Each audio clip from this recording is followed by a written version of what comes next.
আমার অপরাধে আমার বাবা জেল খাটবো এটা আমি মেনে নিতে পারলাম না। আমার আব্বারে লাথি মারছে ম্যাজিস্ট্রেট নিজে, তখন যাই না আমি ফিরাইতে গেছি, তখন আমার কলারেও ধরছে। তারপরে আমার আব্বারে কালকে মারার পরেও, বাড়িঘর ভাঙ্গার পরেও আমার আব্বারে প্রথম করলো যে 10,000 টাকা পাঠাও, মানে এটা 15 দিনের জেল, আর 10,000 টাকা জরিমানা দিলে আর জেল হবে না। তাহলে আমি তো সাথে সাথে আমি একজনের কাছ থেকে সুদি করে আমি টাকাটা তাড়াতাড়ি পাঠাইছি। টাকাটা নিয়ে ভিতরে যা আমার আব্বার কী স্টেটমেন্ট নিছে আমি জানি না। তো ওই স্টেটমেন্টের পরে আমার আব্বার 10,000 টাকা মনে করেন ওই জায়গায় লেগে দিছে, কিন্তু ওই জরিমানার টাকাটা যে আমি বাড়ির থেকে দিছি এটা বললো না, 6 মাসের জেল দিল। আমি মোহাম্মদ ফারুক মিয়া, আমার পিতার নাম আব্দুল করিম মিয়া। তো আমার বাড়ি জাথালিয়া, অনেকে বঙ্গিরি বলে, কিন্তু বঙ্গিরি বাজারের সীমানায় পড়ছে, পূর্ব পাশে পড়ছে। তো ওইটা আমি যত দূর জানি যে আমার বাবা গত 30 বছর 35 বছর ধরে ওই জায়গায় থাকে। তা আমি আমার যখন পরিপূর্ণ বয়স হয়েছে তারপরেও একবার মাইপা গেছে, তখনও জানি যে আমি আমার বাড়ি যেইটুকু সীমানায় ওইটা গাজীপুর। তো ওই ওই সাইড থেকে তো অনেক সমস্যা করছেই, তারপরেও যেমনি হোক হাতে পায়ে ধরে যা করার তা তো করছি, হাতে পায়ে ধরে তাদের। আমি গরিব মানুষ, আমার বউ পোলাপান নিয়ে আমি ওই জায়গায় থাকার কোনো আমার ঘর নেই, আমার 4টা সন্তান। আর আপনার টাঙ্গাইল ডিস্ট্রিক্ট থেকে আমার অনেক মানে এসিলেন্টে আমার বাড়ি ঘর ভাঙ্গার অনেক হুমকি দিছে, বা ডাইরেক্টলি যায় না তারা আমার বাড়ি ঘর ভাঙছেও। এই জায়গায় অনেক খাস জায়গা আছে, বা আমি যেই জায়গায় ঘর আমারটা, ওই জায়গায় আরও 150 ঘর আছে, 200-র মতো। তো তারা যে ঘর দিছে ওই ঘরে কোনো সমস্যা হয় নাই, আমি একটা থাকার জন্য একটা ঘর দিছি, এটাই তাদের সমস্যা। তাহলে এটা নিয়ে আপনার রহিম মেম্বার আমার প্রতি অনেক মানে করছে। আমার আব্বারে ফোন দিয়ে বলছে যে করিম তুমি ঘর ভাঙ্গ নাই। রহিম মেম্বার, তারপর কুদ্দুস, এরা মিলে এসিলেন্ট সাথে যায়। তারপরে আপনার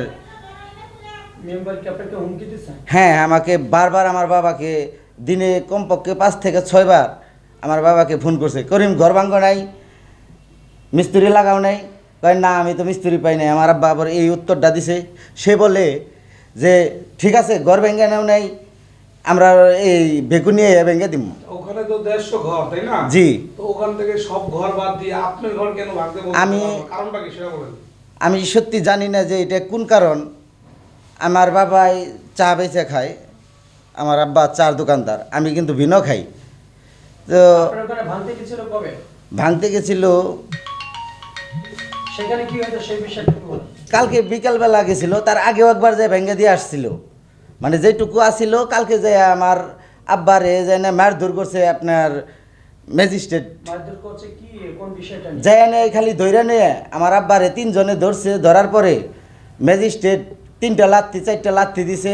আমি দরবারে ভাত খাওয়া বাদ দিয়ে দরবারে গেছি পরে আমি তো তাকে চিনি নাই। যখন আমার মা আব্বারে মারামারি মানে মারতাছে, লাত্তি মারতাছে, তখন আমি যে ধরছি, মানে সামনে যখন গেছি।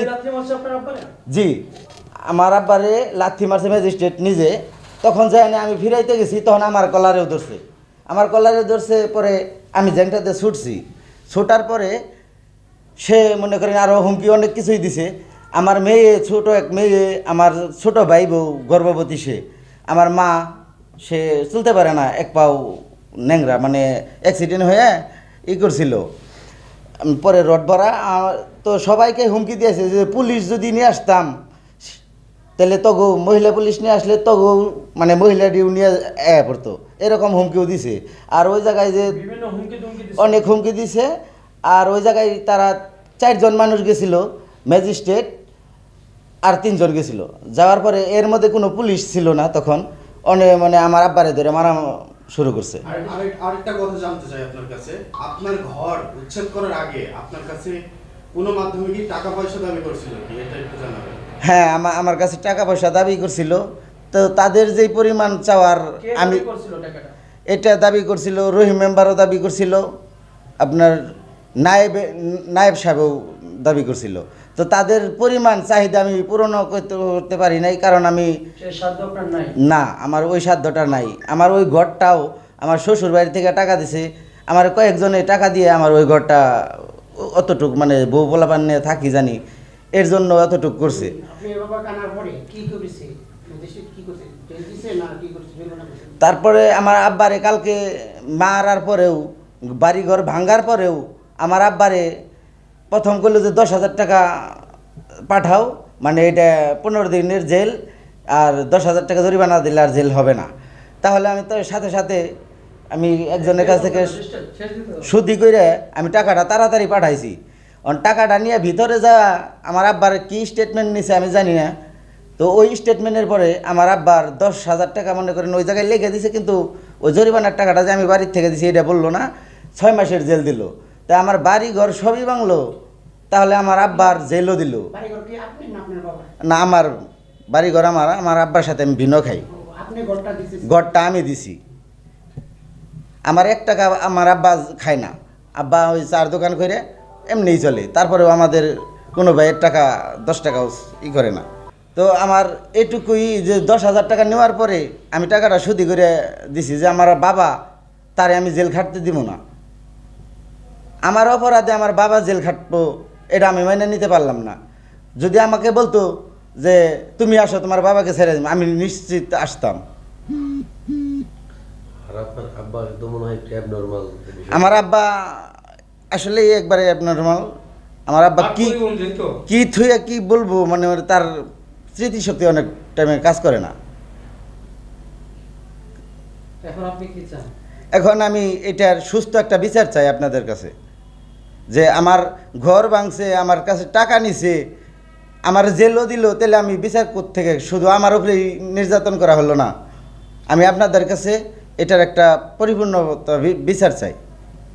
মানে আপনার মতন এখানে যে বাড়ি সরকারি কতটা বাড়ি আছে এখানে? আমাদের ওই সাইডে আমাদের পূর্ব অনেক বাড়ি আছে, 400-500 হবে।